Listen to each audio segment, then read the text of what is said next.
Bonjour les potos, j'espère que les vidéos que je fais vous plaisent. Et alors, on était arrivé dans l'explication, dans les émulateurs, qu'on allait voir le début des consoles arcade, dans l'arcade plutôt. Donc nous allons voir le tout début de l'arcade et qu'est-ce qu'on avait à l'époque comme graphique, comme possibilité de gameplay sur ce genre de jeu. Donc c'est très intéressant de revenir un peu aux sources, hein. Donc ici, on va prendre le filtre. Voilà. Donc si vous voyez, ça commence en 78. Donc 78, on a qu'un seul jeu, Space Invader. Donc Space Invader, c'est notre premier jeu sorti en bande arcade. Donc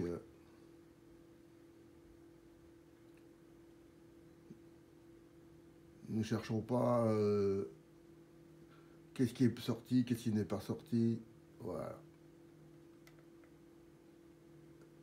Simplement ça. Donc, c'était ça qu'on avait à l'époque. J'ai joué à ça, hein, quand j'étais petit. Donc ça, c'était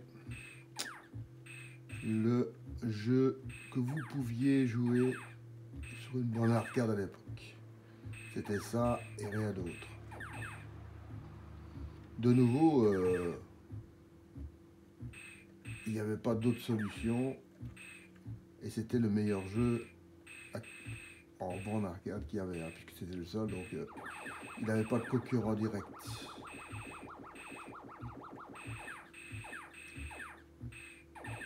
Donc il y a eu une première entreprise qui s'est lancée dans la borne arcade, en ne sachant pas, c'était à Paris, hein. Donc la première entreprise qui a lancé Space Invader n'a pas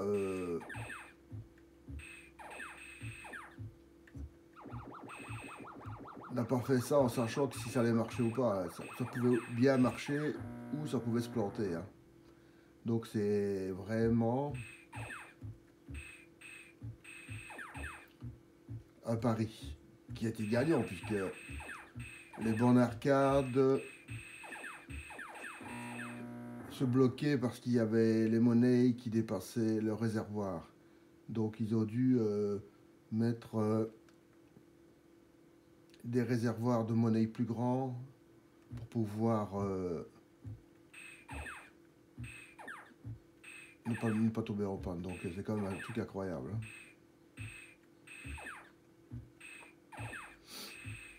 Alors, quand ils ont vu les profits que ça générait la borne arcade, d'autres entreprises ont voulu aussi participer au profit, hein. Donc c'est une question commerciale, hein. Donc au départ, c'est comme un esprit commercial qui a fait que les jeux se sont développés en mini-console. Donc avec l'Atari 2600, hein. Donc sur l'Atari 2600, vous pouviez jouer le même jeu, hein. Donc on disait qu'on jouait sur la borne arcade. Évidemment, le 2600 a été vite dépassé dans son graphique, hein. Donc cette publicité fonctionnait avec la première génération de jeux comme celui-ci, mais vous allez voir par après, pas longtemps après, en année, ça va commencer à bouger graphiquement, hein. Donc ça, c'est vraiment...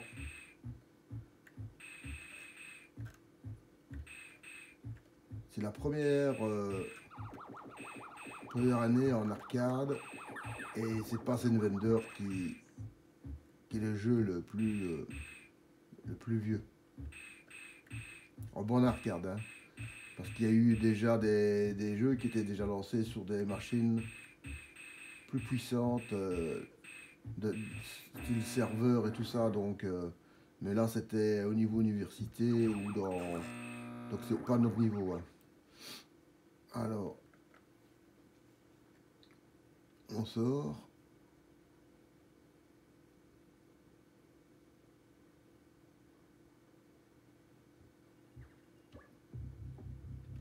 Et on arrive en 79. Et là, en 79, c'est l'explosion. On s'est dit, aïe, aïe, aïe, on va tous rester avec le même jeu, on ne pourra pas faire autre chose. Qu'est-ce qu'il y a eu comme jeu qui est sorti en 78?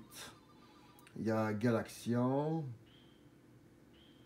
Donc, comme vous pouvez voir, il y a Midway qui avait la licence, Namco et Taito. Et quand vous voyez tous les jeux qu'il y a, je vais faire un truc quand même, mais je crois que... Ouais, là, je ne vais pas dire une bêtise. Donc, là, on a Galaxian. Et Galaxian Turbo. On fera le test, hein. Pourquoi pas. Kamikaze 3. C'était la même chose, hein, mais avec le nom japonais. Hein. Moon Alien, c'était la même chose. Pathfinder Galactica, c'était un autre nom, mais c'était la même chose. La même chose, la même chose, la même chose et la même chose. Donc l'année 79 a été l'année Galaxian. On va mettre le premier, le bootleg. Donc ici, on a vu que dans les 2 années qui suivent le début de l'arcade, on n'a que 2 bornes arcade. Donc Space Invader et Galaxian. Qui était vachement mieux que Space Invader. Hein. Une fois que ce jeu-ci est sorti sur borne arcade, tout le monde a joué à ce jeu-ci. Hein. Donc la première chose qu'on remarque évidemment, c'est la couleur. Hein. Donc la couleur, le gameplay complètement différent, beaucoup plus fun. Et ici, vous avez la possibilité de faire des niveaux un peu plus élevés. Mais vous remarquez quand même que les adversaires étaient quand même pas faciles. Hein. Donc c'était quand même pas conçu pour que ça soit facile. Hein. Bon, regarde si la vidéo fonctionne bien. Oui, ok. Donc en 79, nous devions, entre parenthèses, se contenter de Galaxian. Mis à des sauces différentes.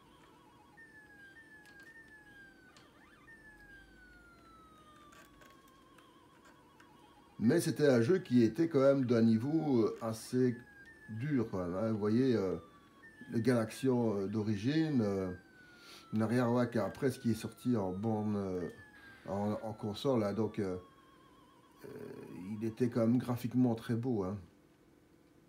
Malgré que c'était un jeu qui était de 79. Hein.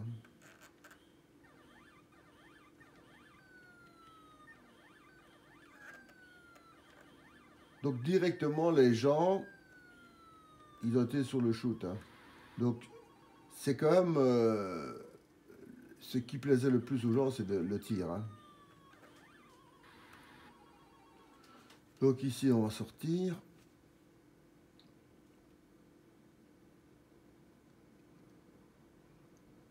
Donc par rapport à Space Invader, il n'y a pas photo.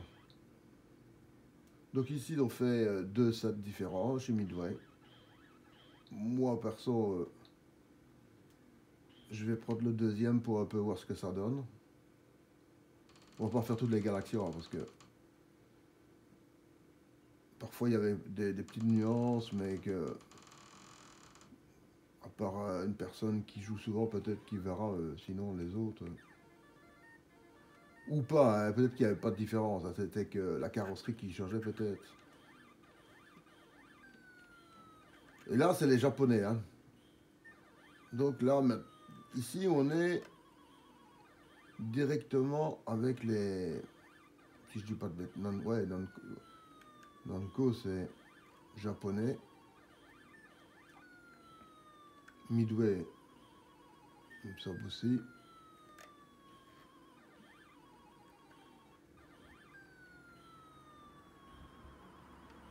Alors les gens qui jouaient à l'époque, en 80, non, en 78 et en 79, bah, ils disaient, bah, voilà, on va tout le temps peut-être jouer à des jeux de fusée. Parce que c'était le début, hein, donc il y avait, pour chaque année, il y avait un jeu qui était sorti seulement. Hein. Donc je ne sais pas si vous réalisez, quand la borne arcade sortait, en 78, c'était Space Invader, il n'y avait que ça, donc la personne ne pouvait jouer qu'à ça, en monochrome. Après, il y a eu des versions couleur, mais enfin, c'est autre chose. Et ici, vous avez Galaxian qui sort et qui est en couleur, qui est vachement plus fun, mais il n'y a que ça aussi. Hein. Donc, en 79, vous aviez que deux jeux. Hein. Et alors, les deux jeux qui étaient sortis, c'était deux shoots. Donc, les gens pouvaient imaginer qu'on allait faire que des jeux comme ça. Donc, on était le tout début de l'ère du jeu. Et comme les gens étaient un peu frileux pour les bornes arcade pour voir si ça allait aller bien ou pas, une fois qu'ils se sont rendus compte que ça commençait à bien fonctionner, il fallait que tout le système se mette en place pour qu'on puisse créer des bornes arcade. Donc ça s'est créé quand même pas en l'espace de 2 mois. Hein. C'est quand même des choses qu'il faut quand même tester. Et à mon avis, même que les premières versions de Galaxian étaient sorties, c'était des prototypes, hein, donc c'était pas encore des versions finales qu'il y a eu par après, peut-être quand ils ont remis des autres bornes arcade, parce que il fallait combler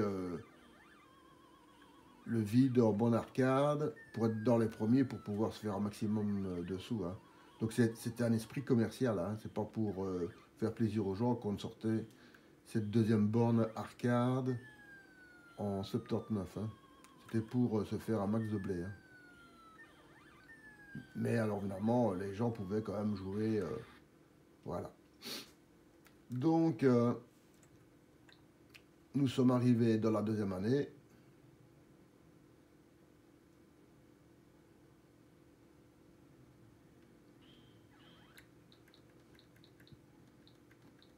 Et nous avons évidemment que ce jeu-là.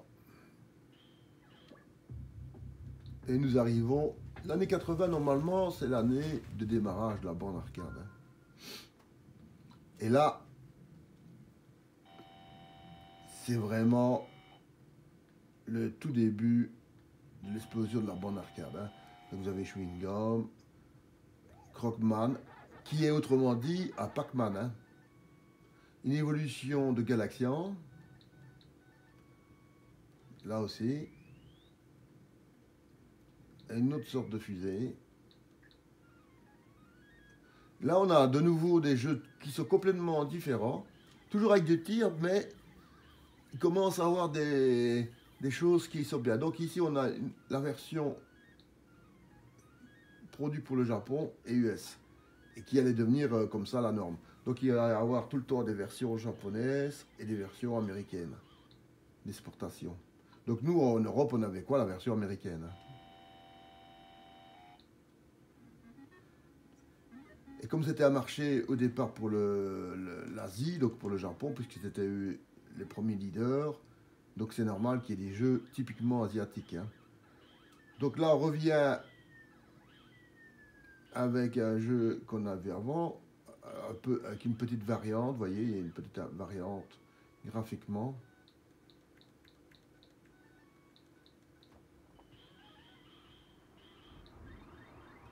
Pac-Man.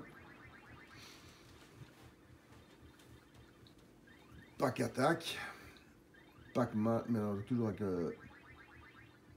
Miss Pac-Man.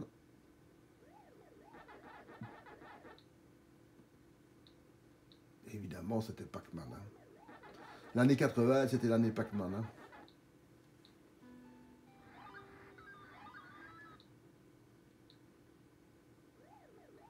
Et ça, c'est le mot japonais, Puck-Man. Et les premières machines étaient développées au Japon, ont été envoyées en Amérique. Et en Amérique, ils ont enlevé une partie du P au niveau de l'extérieur du rond, du P, pour que ça devienne Fuckman. Alors, quand les gens ont vu qu'ils mettaient ce genre de bêtises sur le nom de Puckman, ça devenait Fuckman. Qu'est-ce qu'ils ont fait? Ils ont remplacé par A et c'est du Pac-Man.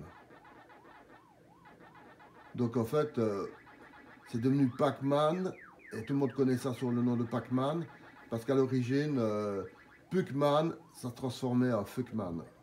Donc c'est l'histoire du jeu vidéo, ça. Radarscope. Allez.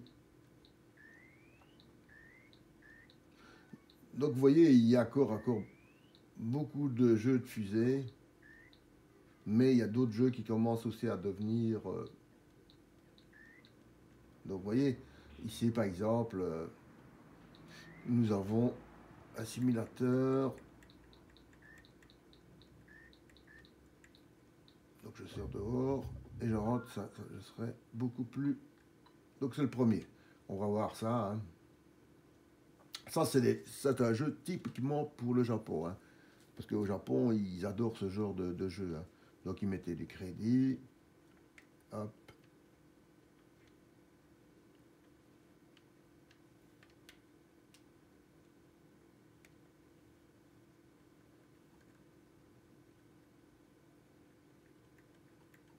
Donc on faisait comme ça, comme je vois.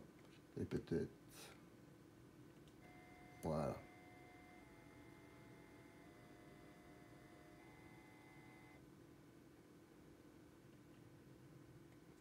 Donc vous aviez utilisé, je ne sais pas combien de crédits, ce que c'était pour rien. Peut-être que ça, il donnait de l'argent. Ça, c'est possible, hein, parce que je ne connais pas du tout l'historique de ce jeu.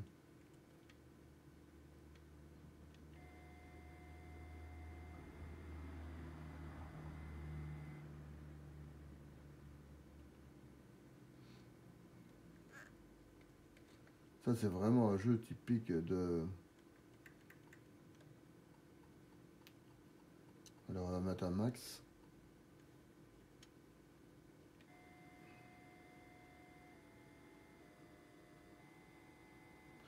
Non, en remettant dans le contexte, vous aviez un jeu d'argent en couleur. Hein. Donc, évidemment, pour nous, les joueurs, ce genre de jeu, ça... Donc c'était, voilà, un Pac-Man. 80, c'est l'année Pac-Man. Hein.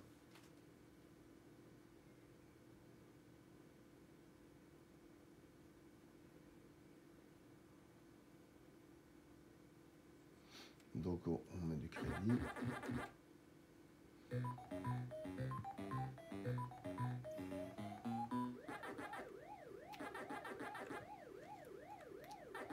Donc c'est comme si vous jouez sur une bonne arcade, donc vous devez toujours tenir pour faire le mouvement. Hein. Donc c'est toujours...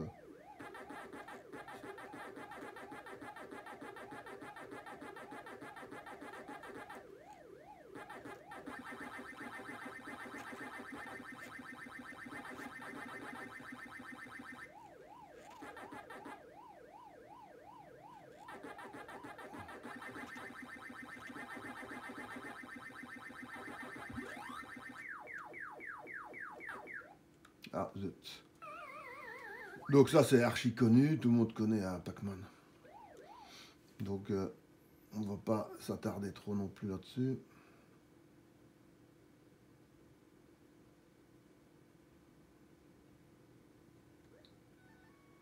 Ça c'est une évolution de Galaxian. Donc on voit quand même d'une année à l'autre, il y a quand même une progression dans le graphique. Hein. Donc déjà ici, il y a déjà un scénario déjà différent. Hein. Donc si vous voyez, vous êtes un petit vaisseau là, et les castars là, ils sont pas facile à avoir, hein. Ils viennent comme sur vous, mais d'une manière assez...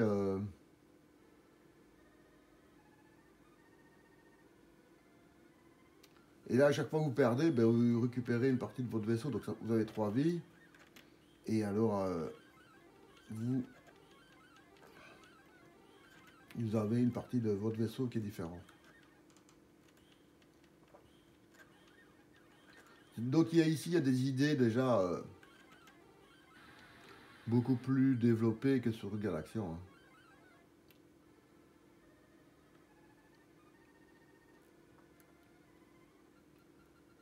Et là, c'est le dernier morceau. Voilà.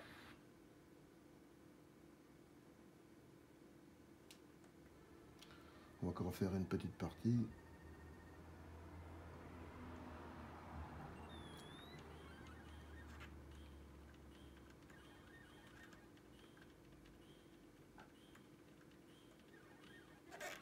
Waouh! Ça fait chaque fois avoir... on croit toujours pouvoir l'avoir avant qu'il descende complètement, mais en fait non, hein. C'est lui qui vous attrape avant.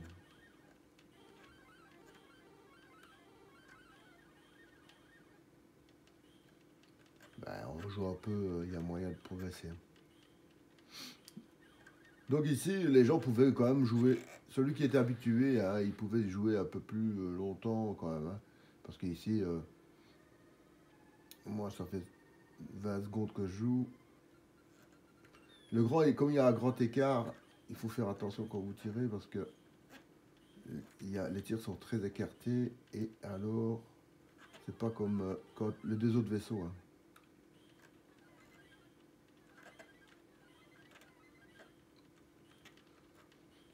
Là, on est ici dans l'âge d'or de la borne arcade, hein. Parce qu'en 80, question de console et de micro-ordinateur, il n'y a que dalle, hein. Il n'y a que des trucs avec des trucs pas terribles. Il y a l'Apple, mais l'Apple, il faut l'oublier, hein, parce que il y a des gens qui me disent oui, il y avait l'Apple II. Mais l'Apple II, c'était une machine pour les riches, hein. Quand je dis les riches, c'est vraiment les riches, hein. Une personne normale ne pouvait pas s'acheter un Apple II, hein.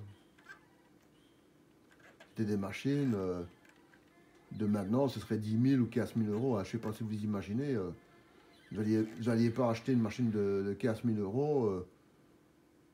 À l'époque, c'était impensable. C'était quand même quelque chose que des gens qui étaient très riches qui pouvaient se permettre, hein.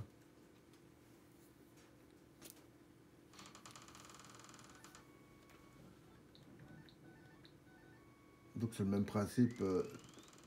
Ici, on a toute autre sorte de tir, de shoot. On commence maintenant à avoir des idées de jeu, donc on n'est plus sur des tirs, mais le tir est quand même quelque chose qui est toujours en majorité pour l'instant, hein. Vous voyez, il y a beaucoup de tirs.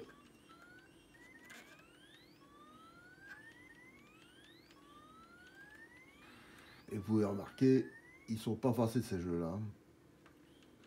Vous avez l'impression que c'est facile, mais ils sont pas faciles, hein.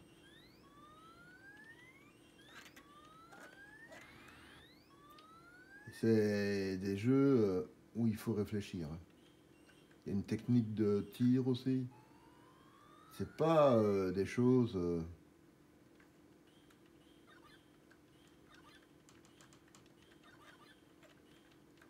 Ah ouais, ouais, ça venait comme ça sur vous. Et c'était à vous démerder, à voir s'ils allaient venir ou pas sur vous, hein. C'est quand même quelque chose qui était pas mal, hein. Le graphique, quand même, pour l'époque, en 80, donc au tout début de l'ère des bornes arcade, c'était quand même quelque chose de bien, hein. On va faire ça, la version japonaise.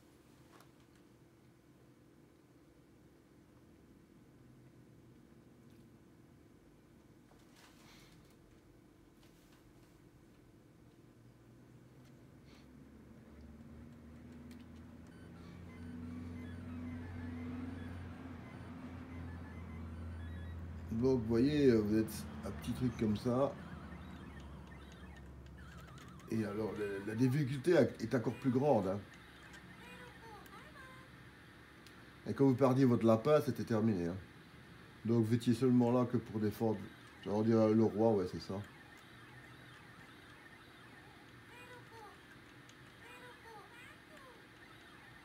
Donc on rajoutait une difficulté supplémentaire. Il fallait défendre le roi. Alors là, je me suis fait avoir. Bye bye, ouais. Le graphique n'était pas développé, mais alors le gameplay ici est double. Vous devez en même temps éviter les tirs, en même temps défendre votre roi qui se trouve dans le château. Hein. Donc c'est pas évident. Hein. Oh ouais.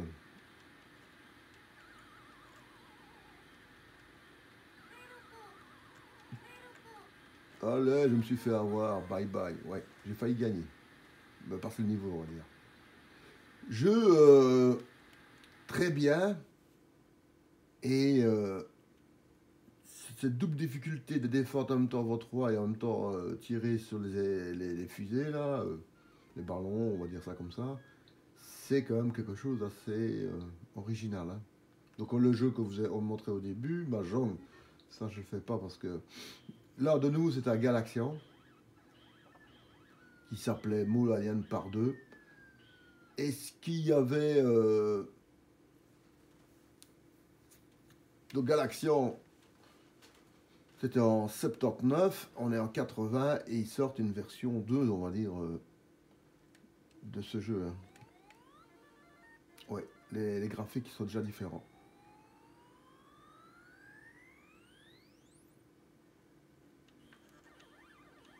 On va rien dire, mais le petit drapeau qui se trouve à droite, c'est un petit drapeau japonais. Hein. Stylisé. Hein. Il y a eu une amélioration dans le jeu. Hein. Donc on n'est plus sur le Galaxian bête et stupide. Vous avez une barre d'énergie. Donc ça veut dire que la difficulté maintenant est supplémentaire. Vous devez tirer et réussir votre tir. Sinon, chaque fois que vous tirez à côté, ben, vous perdez une partie de votre énergie. Évidemment, si vous perdez votre énergie, vous n'avez plus tiré à la fin. Donc, ça rajoute un autre gameplay de jeu. Donc, complètement différent. Parce que Galaxian, on pouvait rester 10 minutes en l'air et tirer à fond la caisse à gauche et à droite, ça ne me posait pas de problème. Ici, ils se sont rendus compte que la Galaxian, quand il y avait des gens qui jouaient beaucoup, pouvait les faire rester longtemps sur la bonne arcade sans utiliser beaucoup d'argent. Donc, qu'est-ce qu'ils avaient trouvé comme astuce pour pouvoir y remédier? C'était de créer une bonne énergie. Hein. Donc, de nouveau, pas pour faire plaisir aux gens, mais d'un esprit commercial. Hein.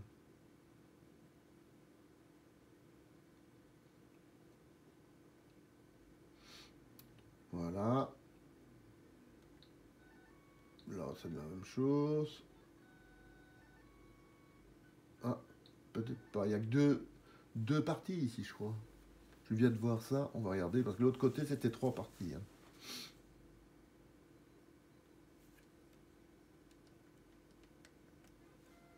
Non, 3 parties aussi. C'est le dessin qui fait la différence. Mais le jeu, lui, ne la fait pas. Donc, on est quand même toujours sur beaucoup de jeux de tir, avec des variantes. Voilà, chacun, la Galaxian, envers.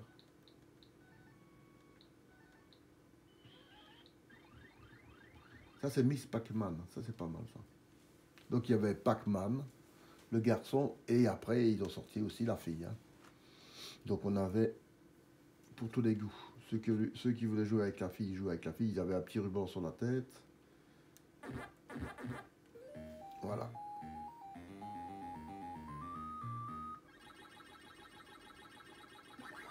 c'est plus joli, graphiquement c'est beau.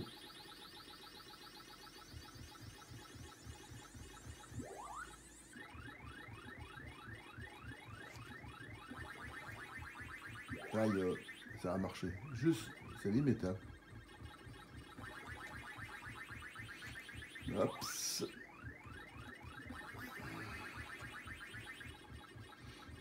Ça, c'est les jeux qui ont fait fureur dans les bornes arcade, hein. Tout le monde jouait à Pac-Man ou Miss Pac-Man. C'était le jeu phénomène, hein.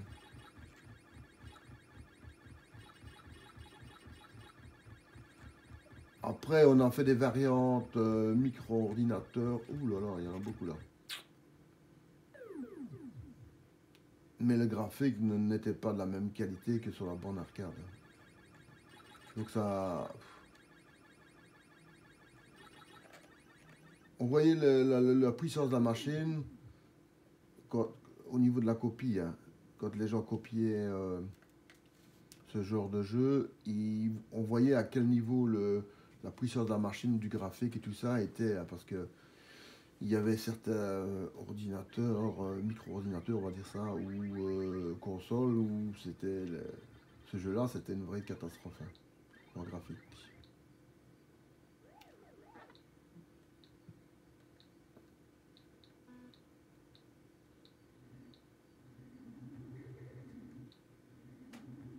Et là, on va dire que c'est un des premiers jeux 3D, hein, en fausse 3D.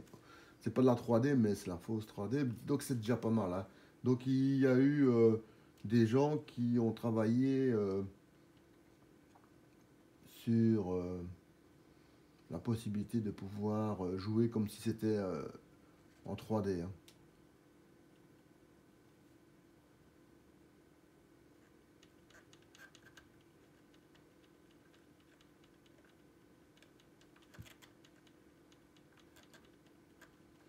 Ils viennent tout doucement, chacun crée sa propre vague. Voilà. Jeu très bien, hein. Franchement, je connaissais pas ce jeu, parce qu'il y a tellement eu des jeux en borne arcade. C'est une découverte, et une belle découverte, hein. Ce jeu-ci, c'est vraiment bien. J'ai jamais joué, même à l'époque, hein, donc c'est un jeu que je n'ai pas connu. Comme quoi, il y a des jeux qui sont le tout début de la machine. Et en innovation, c'est le jeu le plus innovant en fusée. Et c'est le jeu aussi qu'on connaît le moins. Donc les autres jeux, je les connaissais. Et ce jeu-là qui est très développé, vous voyez, hein, c'est un graphique qui donne une impression 3D et qui offre des capacités de jeu vraiment magnifiques, hein. C'est sérieusement, c'est prouesse technique ici incroyable, hein. Une belle découverte d'un jeu qui aurait dû être mieux connu, mieux parce qu'on parle toujours les mêmes genres de jeux, donc c'est pour ça que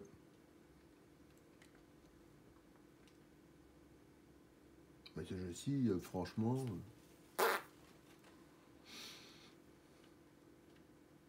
il aurait dû être et avoir plus de succès. Pour moi, il aurait dû avoir autant de succès que Pac-Man, hein. Pac-Man a changé la donne sur les bornes arcade, hein. Ça veut dire que avant c'était des jeux de tir, et après Pac-Man, tout le monde a développé des jeux qui n'avaient rien à voir avec le tir et qui espéraient avoir le même succès que Pac-Man, hein. Donc c'est quand même quelque chose de révolutionnaire, hein. Pac-Man, ça a été la firme qui l'a lancé là. Bon, ben, il s'est fait de l'argent comme vous pouvez pas imaginer, hein. le Pac-Man, comme c'était un graphique très simple, a été décliné dans toutes les micro-ordinateurs et les consoles, hein. Donc, toutes les machines qui étaient vendues à l'époque, jusque allez, facilement dans les années 85-86, ben, il devait avoir un Pac-Man dans sa bibliothèque de jeux, hein. Celui qui n'avait pas un Pac-Man dans sa bibliothèque de jeux de sa console ou de son micro-ordinateur, ben, ça ne marchait pas. Il fallait absolument avoir un Pac-Man, hein. C'est un phénomène de société, un Pac-Man, hein. C'est comme Tetris, voilà. Tetris a été un phénomène de société et Pac-Man aussi.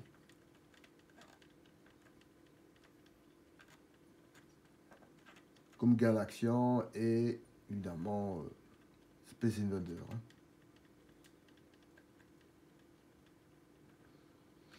Ce sont des jeux qui étaient la base de dans tous les autres jeux qui ont été créés par après, hein. Tous les autres jeux qui ont été créés par après, bah, ça partait sur des bases.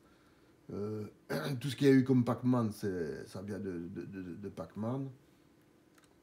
Donc, on est vraiment aux racines même de la bande arcade. Et on voit déjà, après 3 ans, les 2 premières années, on voit que c'est frileux. Il faut que les voilà, premiers jeux de voiture.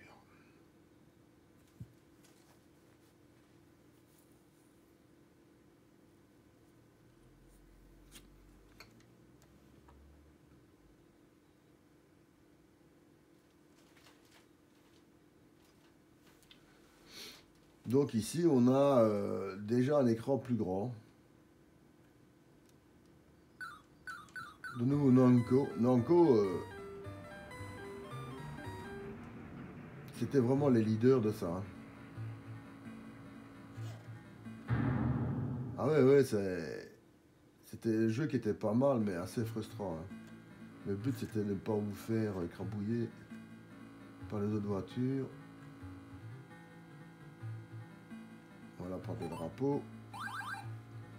Donc, le but, c'était d'aller chercher les drapeaux. Donc, en fait, c'était une sorte de Pac-Man version voiture, on va dire, hein.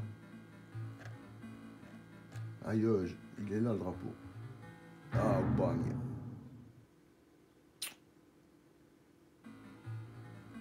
Donc, ils avaient remplacé le Pac-Man par un sprite de voiture, hein. Donc, ils s'étaient servi du code qu'ils avaient utilisé pour Pac-Man pour faire ce jeu-là. Donc, ça, c'est un jeu, je veux dire, qui était facile pour eux puisqu'ils avaient déjà le code source venant de chez Pac-Man, hein.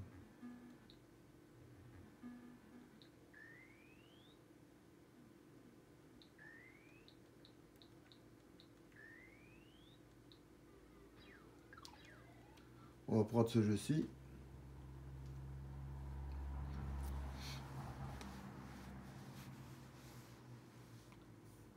Donc il y a quand même des firmes qui ont pris quand même des risques à sortir autre chose que des jeux de fusée, puisque les 2 premières années c'était des jeux de fusée, hein.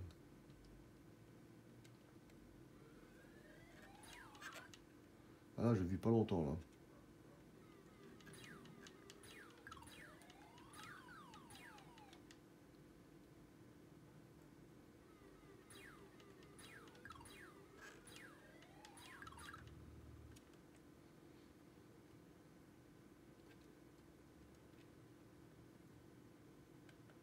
Voilà. Donc on pouvait de nouveau jouer à deux si on voulait.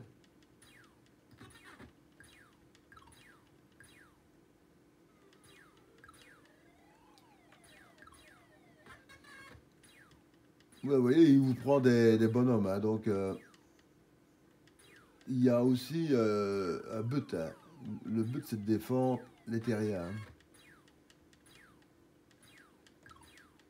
Vous savez, il y en a un qui s'est barré.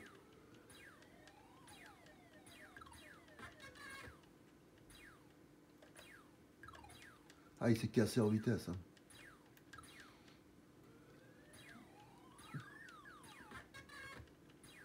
Ah ouais, il me bouffe la voix, un type.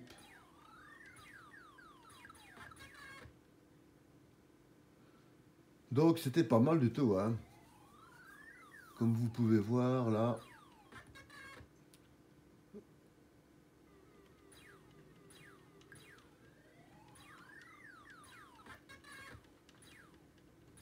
Aïe aïe aïe, il me reste plus beaucoup de bonhommes, hein.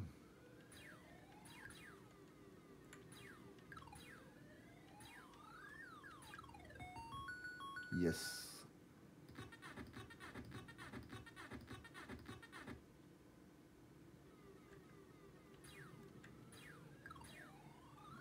Évidemment, vos bonhommes que vous aviez perdus, vous ne le rattrapiez plus, hein. Et ici, il prend deux maintenant, hein. Allez, on y va, on est un peu plus gourmand. Voilà, on est un peu plus gourmand, on se permet d'en prendre deux. Donc on augmente la difficulté, hein.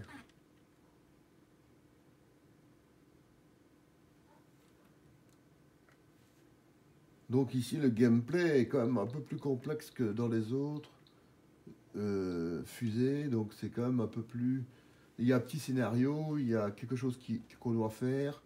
Donc c'est un peu plus prenant, hein.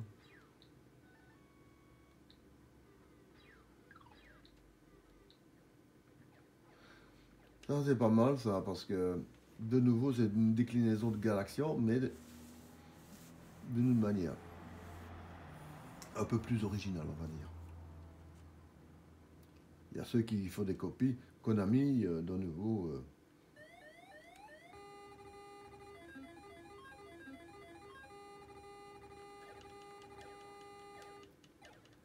Et le savoir-faire des Japonais en borne arcade allait provoquer le grand clash de 83 qui était les nouvelles consoles japonaises qui allaient massacrer toutes les autres consoles, hein. Il y a eu avant 83 et après 83. Donc Atari 2600 et tout ça, bah, ils ont profité un maximum de leur temps en n'évoluant pas. Et puis alors quand les Japonais sont venus sur le marché avec la NES, puis après la Master System, ça a provoqué la chute et la dégringolade d'Atari par exemple, hein, qui eux n'avaient pas pensé que les Japonais de la borne arcade allaient passer sur la console, hein.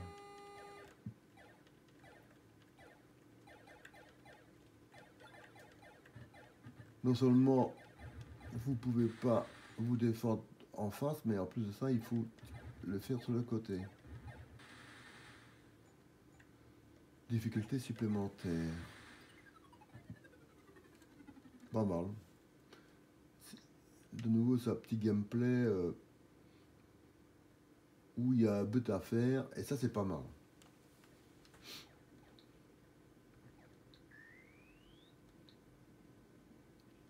Et voilà, on va regarder le dernier jeu. Et ça sera la fin de la vidéo, donc on aura fait 78, 79, 80. Les 3 premières années, et on va dire le tout début de l'explosion de la borne arcade, c'est 80.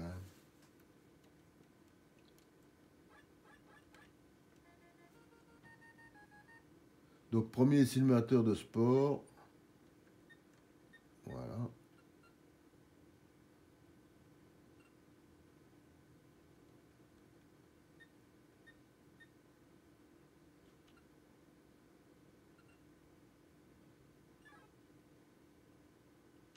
Donc on n'avait pas beaucoup de coups à faire, hein. Comme vous avez pu voir, vous avez intérêt à...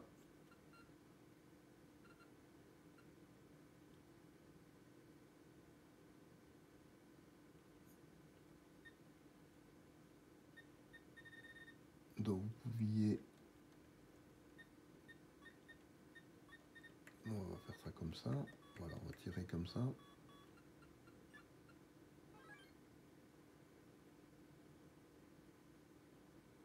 C'était quand même des jeux qui donnaient pas beaucoup de chance aux joueurs, hein. C'était pas... parce que tout le monde n'avait pas la maîtrise du jeu tout de suite, hein.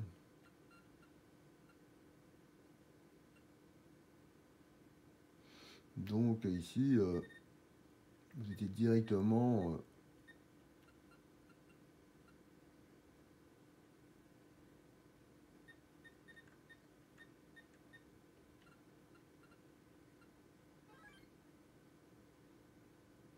donc on tourne autour avec le petit curseur. Et alors, vous devez trouver...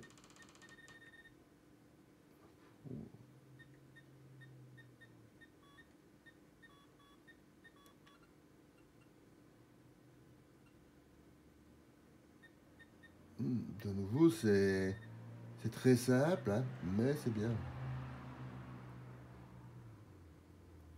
Une fois qu'on trouve un peu la manière de jouer, comme maintenant que je viens de trouver. Ah zut, je croyais pouvoir... Et voilà, c'est terminé.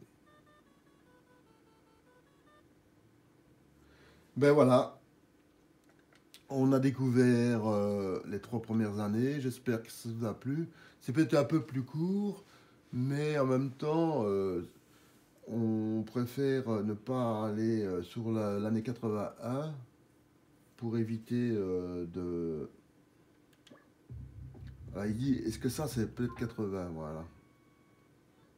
Ouais, c'est celui de 80, ouais, ça c'est 80 puisqu'on a eu ici les 80. Donc la prochaine vidéo on fera 81, 82. Peut-être que 81 ça sera déjà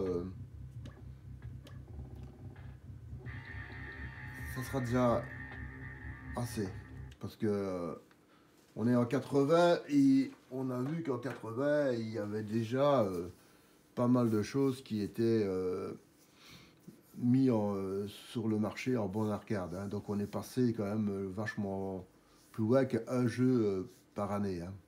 Donc ça ici, on est quand même sur un système maintenant où la borne arcade va se lancer et va devenir de plus en plus prolifique, ça. Donc il y aura de plus en plus de bornes arcade, de demandes de bornes arcade, jusque dans les années 90 où la borne arcade va avoir le plus grand de ses concurrents qui sera la console de jeu, hein.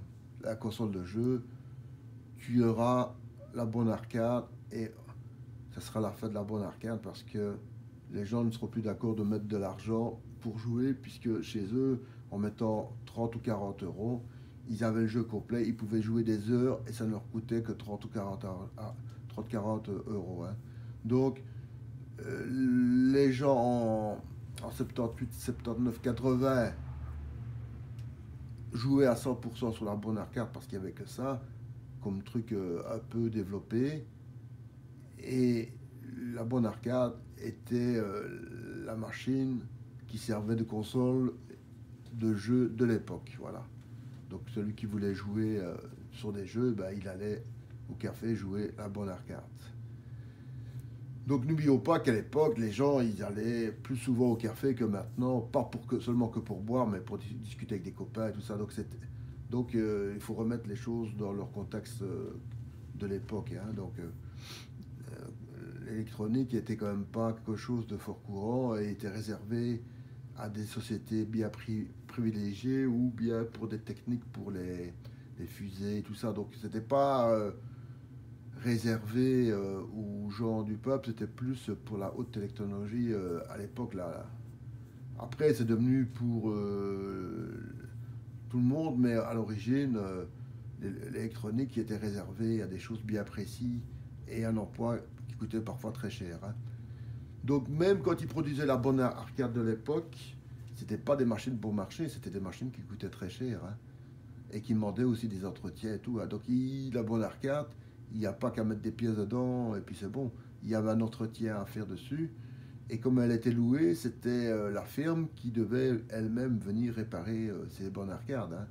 Donc le café louait les bornes arcades. Là, sur les, je sais pas moi, sur le pourcentage d'argent qu'ils récoltaient, ben, ils devaient donner je sais pas combien à la firme, hein. Donc, et alors eux, ils avaient prévu, style, voilà, ça va lui rapporter 1000 euros par mois. Eh ben, on va le louer à 1000 euros par mois. Donc la personne qui avait la bonne arcade, devait rentabiliser la bonne arcade. Donc ça veut dire qu'il fallait que les clients dépassent les 1000 euros et à ce moment-là, ils rentraient dans ces bénéfices. Donc tous les cafés ne pouvaient pas se permettre d'acheter des bornes arcades. Il fallait que ce soit déjà des cafés qui soient fort, fort grands, hein. Donc il fallait qu'il y ait quand même beaucoup de passages de gens dedans, hein. Donc ça éliminait comme les petits cafés où il y avait que 3 personnes qui rentraient dedans, hein. Donc les bornes arcades allaient dans des endroits où il y avait beaucoup d'affluence. Donc ils n'allaient pas dans des endroits à 2 personnes qui rentraient dedans, hein. Donc ça limitait quand même une partie des bornes arcades dans des endroits où il y avait beaucoup de gens qui circulaient. Voilà, j'espère que ça vous a plu. On va faire l'année 81, peut-être 82. On verra la quantité de jeux qui existent sur l'année 81. Donc, à mon avis, là, il y a une explosion de jeux. Et j'espère que ça vous aura plu. Un gros bisou à tous.